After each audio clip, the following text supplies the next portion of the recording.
Hello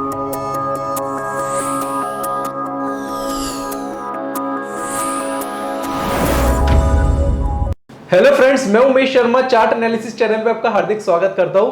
दोस्तों, आज की वीडियो में मैं आपको बताने वाला हूं फ्यूचर एंड ऑप्शन के बारे में। फ्यूचर एंड ऑप्शन की दोस्तों एबीसीडी आज मैं आपको बता दूंगा कि फ्यूचर एंड ऑप्शन की शुरुआत कैसे हुई थी, इन दोनों में बेहतर कौन सा है और क्या हम ऑप्शन या फ्यूचर में ट्रेड करके हम मार्केट में अमीर बन सकते हैं। इसकी भी जो गलतफहमी है दोस्तों उसको भी दूर करूंगा। तो ये जो वीडियो है दोस्तों पूरी तरीके से एजुकेशन है, इसको शुरू से लेकर आखिर तक जरूर देखिएगा।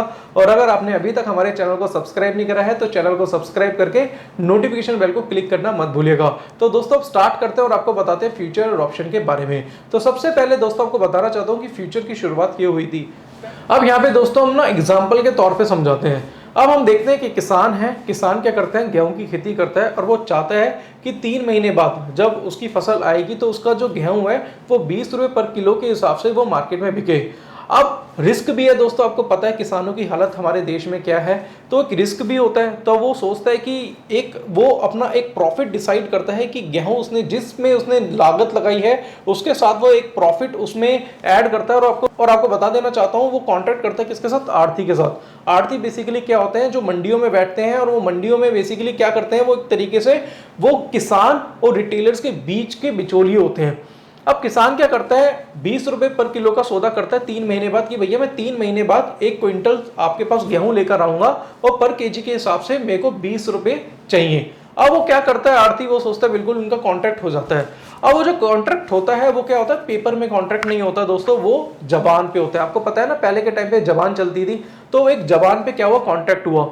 अब रिस्क क्या है दोस्तों, इसमें रिस्क दोनों का हो सकता है। इसमें हो सकता है दोस्तों कि आने वाले 3 महीने बाद जो गेहूं का दाम है वो 40 रुपए हो जाए, बट कॉन्ट्रैक्ट तो कर लिया, किसने कर लिया कॉन्ट्रैक्ट, किसान ने और आढ़ती ने। कितने पे करा दोस्तों, 20 रुपए पे करा। तो वहां पे क्या हो सकता है, किसान को लॉस हो सकता है। और ऐसा भी हो सकता है कि 3 महीने बाद गेहूं की जो कीमत है वो 10 रुपए आ जाए, तो वहां पे दोस्तों किसका रिस्क होगा, वहां पे आढ़ती का रिस्क होगा। अब हुआ क्या दोस्तों कि 3 महीने हो गए और 3 महीने बाद गेहूं की एक्चुअल जो कॉस्ट थी वो हुई 10 रुपए।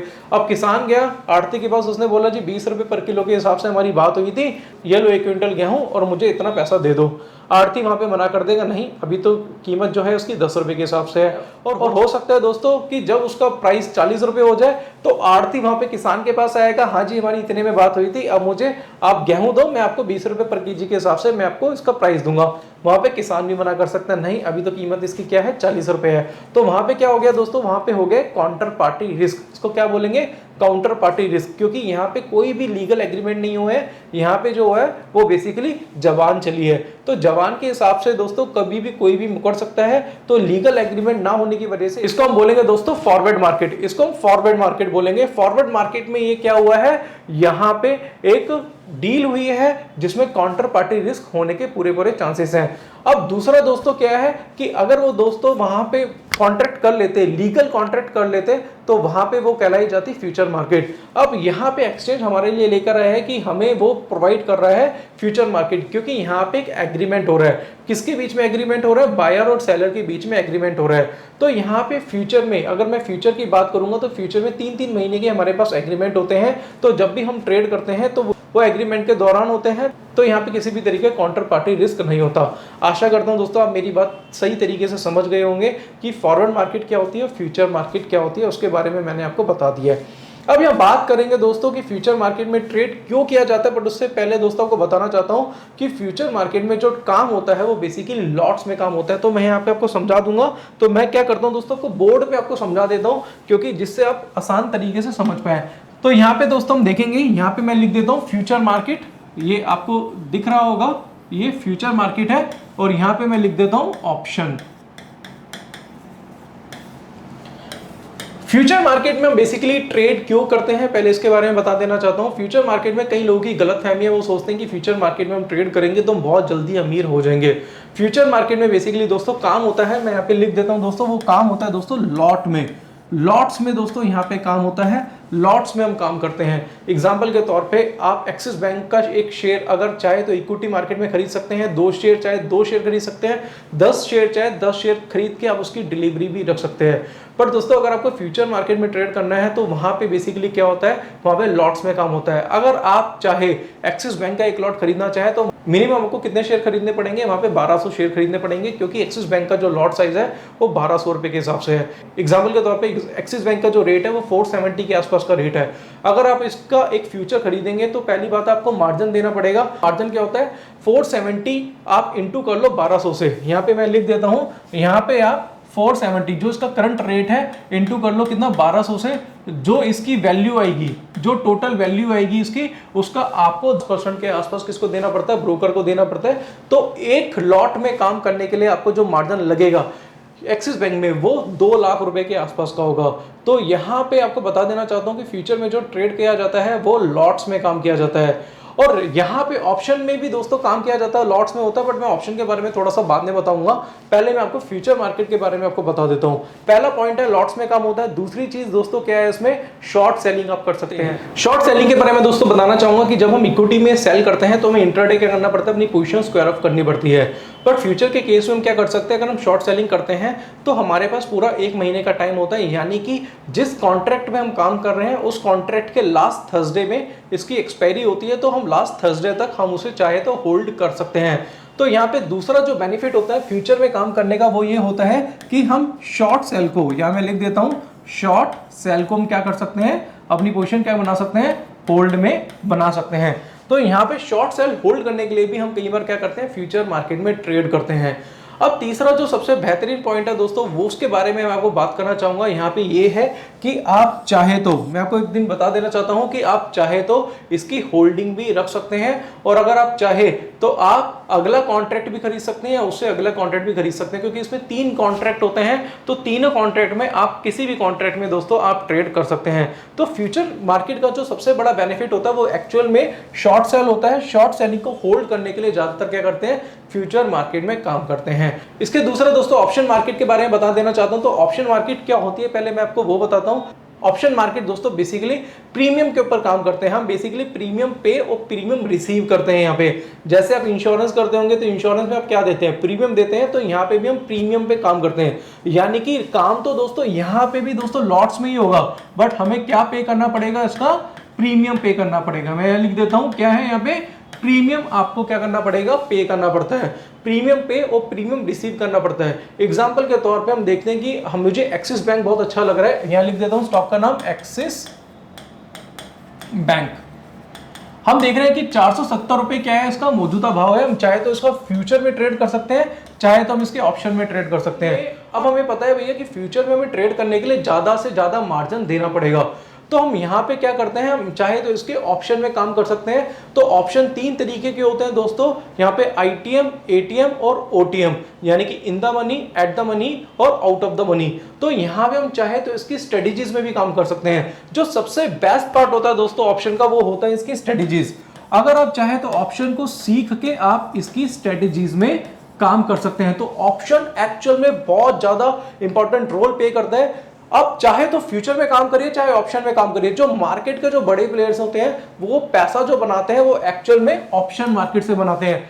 एक बहुत बड़े ट्रेडर ने भी दोस्तों यही बात बोली है कि future has no future and option has lots of future. तो यहाँ पे कहने का मतलब है कि फ्यूचर में अगर आप ट्रेड करते हैं तो उसमें सबसे बड़ा रिस्क ये होता है कि गैप अप और गैप डाउन का। एग्जांपल के तौर पे आपने बाय या सेल पोजीशन बनाई और आप चाहते हैं कि उसको डिलीवरी रख के लेके जाना चाहते हैं, और अगले दिन दोस्तों डिफरेंट डायरेक्शन में उसकी गैप अप या गैप डाउन ओपनिंग हो गई, तो वहां पे बड़ा हमें नुकसान देखने को मिल सकते हैं। बट यहाँ पे हम क्या कर सकते हैं ऑप्शन में, कि ऑप्शन में अपनी पोजीशन हैच करके चल सकते हैं। अब ऑप्शन में कौन लोग काम करते हैं, ऑप्शन में ट्रेडर भी काम करते हैं और इसके साथ साथ आर्बिट्राजर भी काम करते हैं, और तीसरे होते हैं हेजर्स। तो ये तीनों लोग क्या करते हैं, ऑप्शन में काम करते हैं, और सबसे ज्यादा जो काम होता है वो दोस्तों आर्बिट्राजर और ट्रेडर्स में होता है। अब कॉल और ऑप्शन सिर्फ बाय करके काम नहीं कर सकते, आप चाहे तो कॉल और ऑप्शंस में, आप चाहे तो सेल करके भी काम कर सकते हैं। तो ऑप्शंस मार्केट में बहुत बहुत बहुत ज्यादा जरूरी होती है।